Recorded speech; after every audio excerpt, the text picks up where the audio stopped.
Good morning, ladies and gentlemen. Kikuyu Member of Parliament Kimani Ichungwa, who is also the majority leader of the National Assembly, is a bitter man.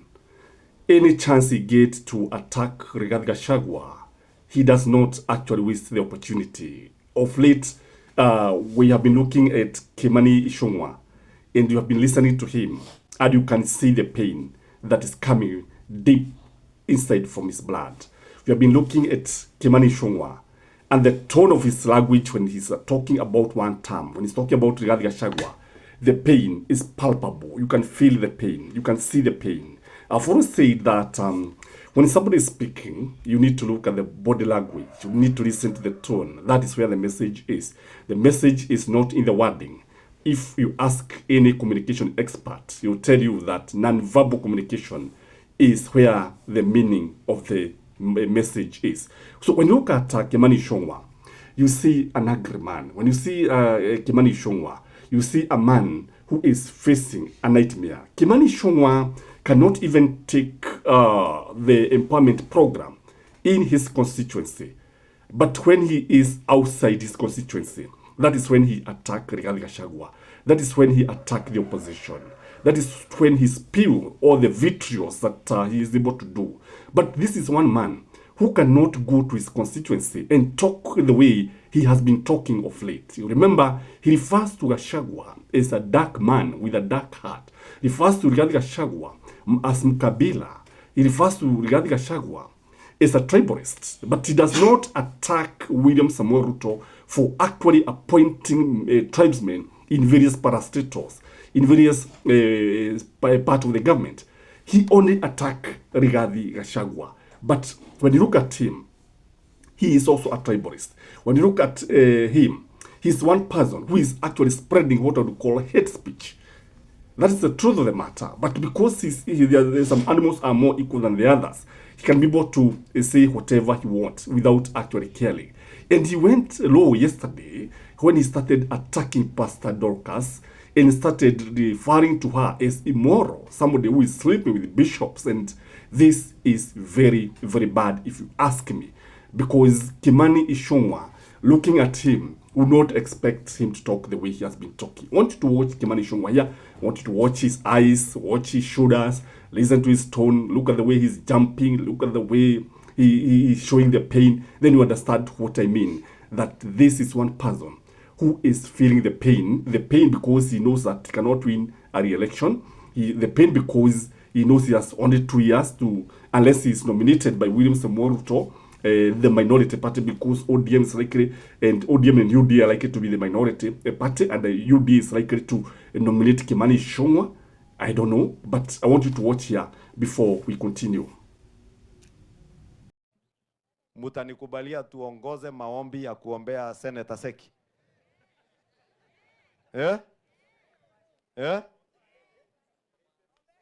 Tuombe na yule mwingine, yule kijana wa Wantam wa hapa Kajiado North. Anaitangwa nani? Unajua hata jina nasahau sababu hata bunge haelewi ni ya kufanya nini. Kazi yake ni kufuata ati mtu waende wa Monyoro, ati aambiwe sema Wantam, anasema Wantam. Nawaambia ndugu yangu, wewe ni kijana mchanga. Kuwa mungwana kama Memusi. Memusi anapanga mpangilio ya kazi ya watu yake, wanampea 2 term. Sasa wewe ukiwika huko 1 term, utakuwa senator wa 1 term. Ukiwika 1 term, utakuwa mbunge ya 1 term. Si ndio? Fanyia watu kazi, alafu malipo baada. So 2027 mtakubali nikuje hapa nitembee na Memusi? Nikuja nitembee ile siku ya kuomba kura. Lakini kabla ya hiyo tukuje tusukume kazi kabisa, si ndio? Tusukume. Alafu hapo mbele wale wachuki wakija mnawasikiza, mnawaonyesha meno, alafu unaambia kwa heri. Si wale ni watu ya one term. Hata naona kwa hiyo.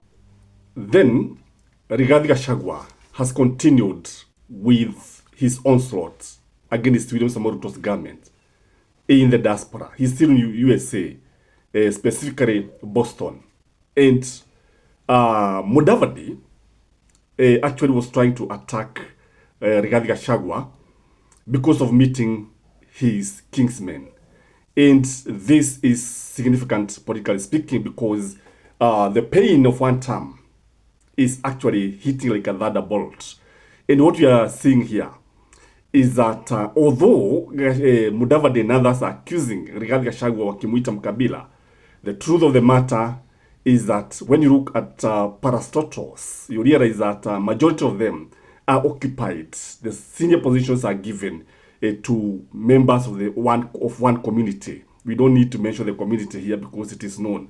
You need to look at KCC, new KCC.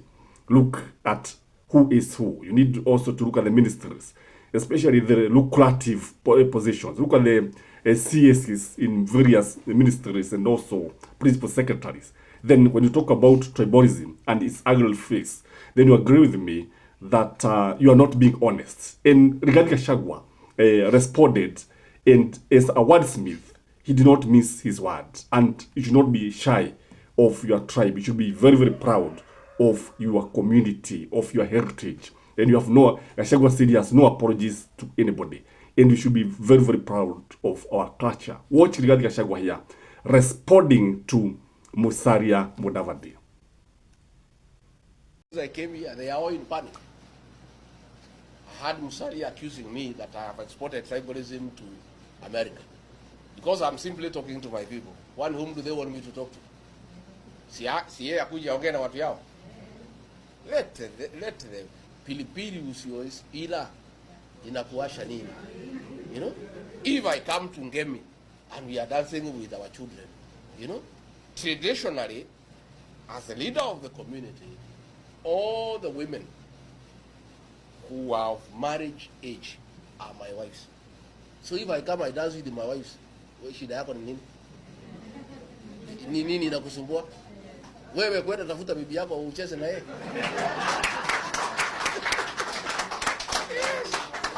You know, they are so bitter. And they are bitter because they have seen we are united. You know, they thought you people in America don't care. Ati mumeenda huko, mumepotelea huko wazungu, you don't care about your tradition, you don't care about your culture, you have forgotten who you are. Then, when they saw Ngemi, young girls and boys dancing with Musaimo, with Samido, our songs of 1960s. Watoto haku wamezaliwa ndio wanacheza nyimbo ya 1960s na ya 1970s. They realize this community is one. That is the bitterness. They are in every meeting, wananikashifu. That item I want to talk about is Moses Kuria's response to Rigathi Gachagua. Moses Kuria responded and posted in X that he was in the room when Gachagua was paying goons to go and attack the northern farm, the farm that is owned by Uhuru Muigai Kenyatta. That time, President William Samoei Ruto was not in the country. But as you know, there is no way a former head of state can receive such an embarrassment, such an attack, when the president is not aware, as Gachagua has been saying. But ladies and gentlemen, what is interesting here is the politics of Uhuru Muigai Kenyatta's ship. Remember, there was a time that people were trying to raise money to compensate Uhuru Muigai Kenyatta's ship. You also remember William Samoei Ruto visited Uhuru Muigai Kenyatta at his Gatudo residence with ships. And what happened is that these politics of ship are going to be with us for long. The sheep are now speaking.